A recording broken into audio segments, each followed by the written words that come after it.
अस्सलाम वालेकुम dear students, hope you are all well. आज हम स्टार्ट करने जा रहे हैं यूनिट नंबर 3 जो कि है फ्रैक्शन के बारे में। तो इस एक्सरसाइज को स्टार्ट करने से पहले कुछ इसके कॉन्सेप्ट हैं उसको क्लियर करेंगे, फिर हम इस एक्सरसाइज को सॉल्व करेंगे। ठीक है जी। तो सबसे पहले बार हमारे पास आ जाता है remembering fractions. Colour the correct fraction of each shape. यानी कि क्या है, हमें फ्रैक्शन इन्होंने पहले से ही दी हुई थी, इसे हमने कलर्ड हुड किया है। यानी कि टोटल ये 6 पार्ट हैं आपके पास, ठीक है, और 2 आपने कलर्ड कर लेने हैं। 6 के 2 पार्ट आपने कलर कर लेने हैं, ठीक है। इसी तरह यहाँ पे भी फ्रैक्शन दी गई है और फ्रैक्शन को कलर करने के लिए कहा गया है कलर द करेक्ट फ्रैक्शन। 3/8 है, तो 8 का 3 पार्ट्स को हमने कलर कर लिया है, ठीक है। टोटल ये 8 पार्ट्स हैं। इसी तरह 13/24 है, तो 24 ये टोटल आपके पास पार्ट्स दिए गए हैं, ठीक है। और इसमें से 13 जो उनसे है इस शेप में कलर कर लेने हैं, ठीक है। इसी तरह ये नेक्स्ट भी है 3/4, 8/10 एंड 7/10। जहाँ पे आपको फ्रैक्शन दी गई होगी कलर करने के लिए क्या होगा, वहां आप इस तरीके से सॉल्व कर लेंगे, ठीक है। अब है आपके पास write the fraction for the coloured part of each shape. अब यहाँ पे फ्रैक्शन हमें नहीं दी गई है, सिर्फ कलर करके दिया गया है हर शेप को, ठीक है। तो ये हमने खुद सॉल्व करनी है।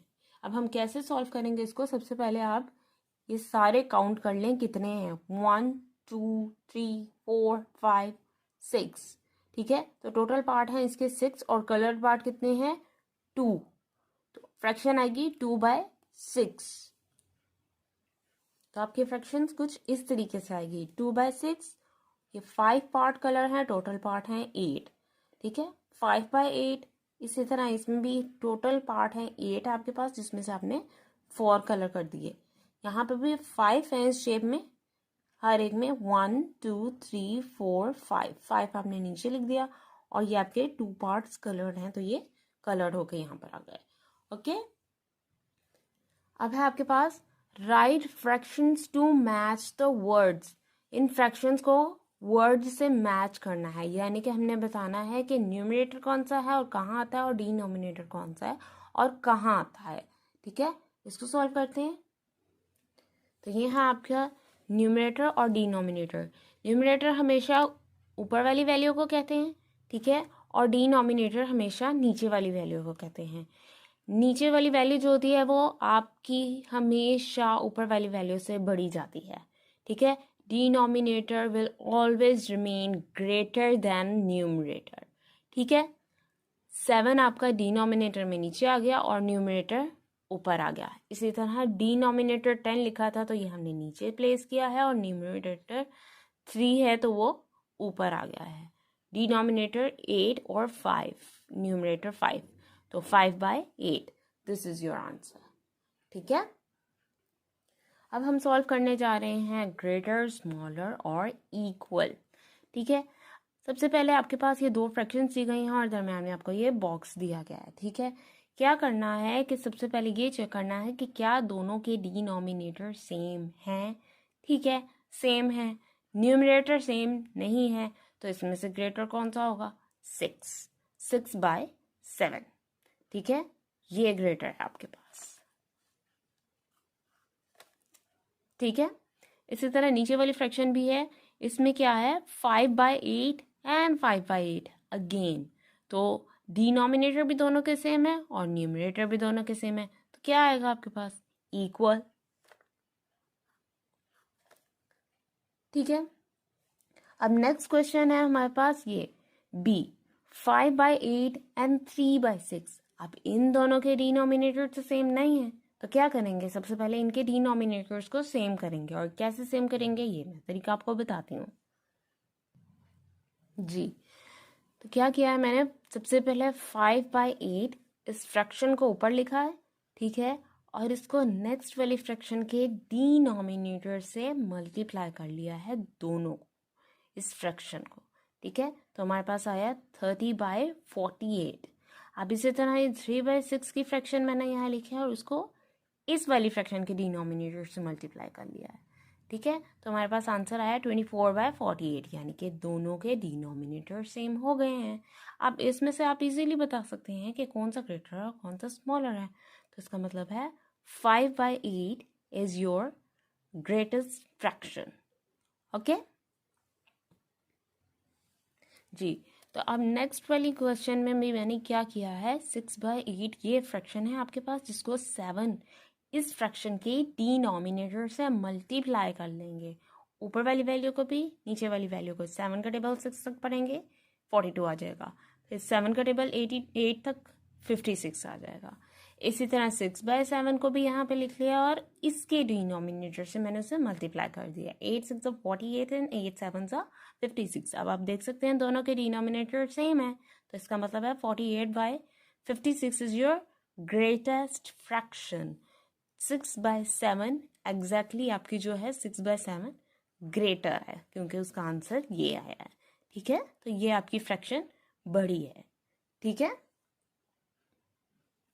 अब आता है right in ascending order. Ascending order का मतलब होता है छोटी वैल्यू से बड़ी वैल्यूज में जाना। ठीक है, लेकिन फ्रैक्शन में सबसे पहले आप ये देखेंगे कि क्या इनके डिनोमिनेटर सेम हैं। जी सेम है, तो आप इजीली इन्हें असेंडिंग ऑर्डर में कन्वर्ट कर सकते हैं। ठीक है, सबसे पहले क्या आएगा आपके पास 2/7, फिर उससे बड़ा 3/7, फिर उससे बड़ा 4/7, फिर उसके बाद 6/7। ठीक है, ये असेंडिंग ऑर्डर हो गया आपका। ठीक है, नेक्स्ट वैल्यू में है आपके पास 7/8, 1/8, 3/8 एंड 5/8। असेंडिंग ऑर्डर कर रहे हैं, याद रहिए डिनोमिनेटर सबसे पहले चेक करेंगे सबके सेम है। ठीक है, तो फिर क्या करेंगे हम इसको ऑर्डर में, इसको सीक्वेंस में ऑर्डर में हम लिख देंगे। 1/8, फिर 3/8, फिर उससे बड़ा 5/8, फिर उससे बड़ा 7/8। ठीक है, इसी तरह ये सारे क्वेश्चन सॉल्व हो जाएंगे अगर डिनोमिनेटर सेम है तो। ठीक है, अब डिसेंडिंग ऑर्डर है जिसमें इसके बिल्कुल असेंडिंग ऑर्डर के ऑपोजिट काम होता है, यानी कि सबसे पहले बड़ी वैल्यू देखनी होती है, फिर उसके बाद छोटी छोटी छोटी छोटी।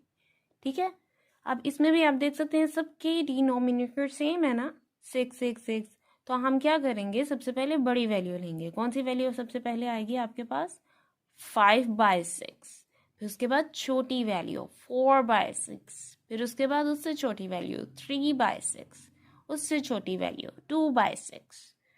ठीक है, ऐसे आ जाएंगे। इस तरह से आप इसको लिख सकते हैं। ठीक है, सबसे पहले डिसेंडिंग ऑर्डर में 7/9 सबसे बड़ा है, 5/9, फिर 3/9, फिर 1/9। अब है हमारे पास write words in the blanks. इनको ब्लैंक्स को हमने सॉल्व करना है।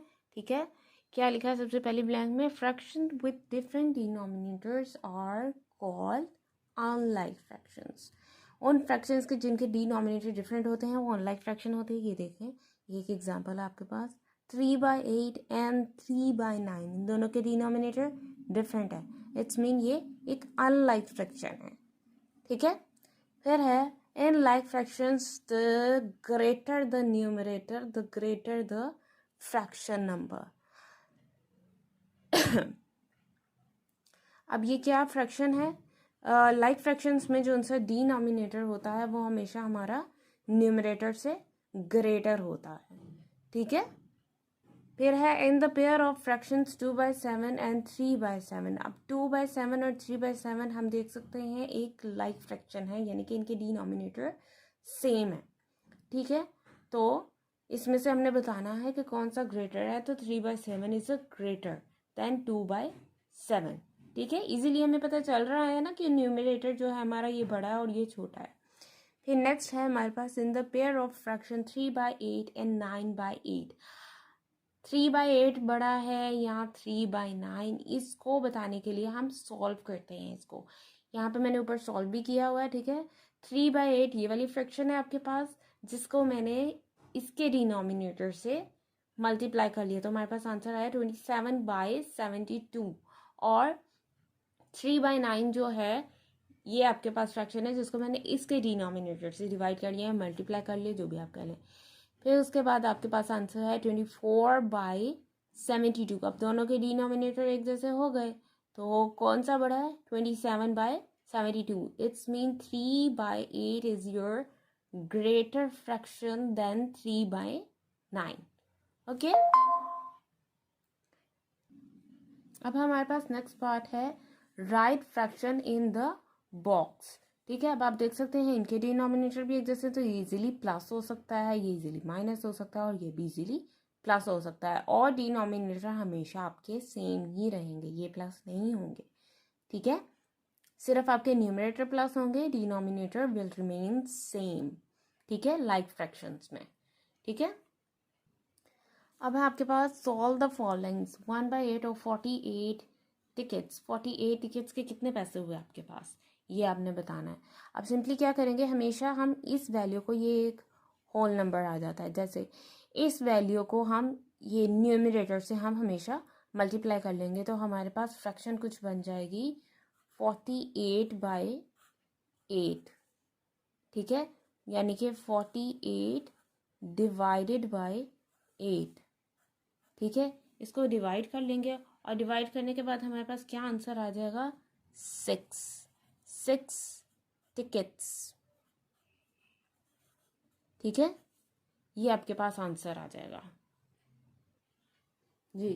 तो इस तरीके से आपके सारे क्वेश्चन सॉल्व हो जाएंगे। इसी तरह 2460 को भी हम मल्टीप्लाई कर लेंगे न्यूमरेटर से, तो हमारे पास आंसर वही रिमेन रहेगा, सेम रहेगा।